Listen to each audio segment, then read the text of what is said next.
Vereadoras e vereadores que registrem seus votos.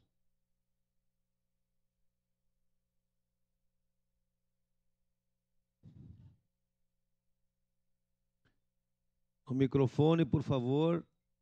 Voto favorável, presidente. Velocino Ex vota sim. Voto sim, presidente.